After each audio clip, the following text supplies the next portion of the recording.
Here is my reaction timer. When you hit this button, it will start and it will wait a random amount of time. And you can see there is my reaction time graphed since there's only one. It's plotted like that. Here is my second one and my first one, and the least curved square fit is right on top of it.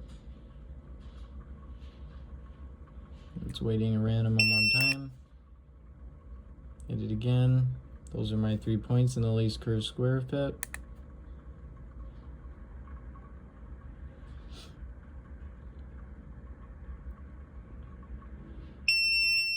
Let's wait a little bit. So here you can see it automatically scales compared to all the rest of the values. So here was our last one. We took really long to respond. There was pretty short. There it took a little longer. And there was our quickest so far. See if we can do another quick one.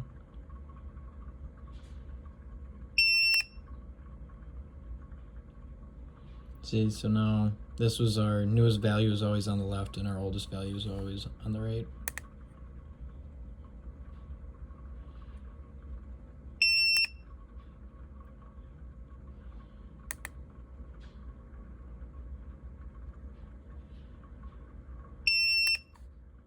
And that's pretty much it.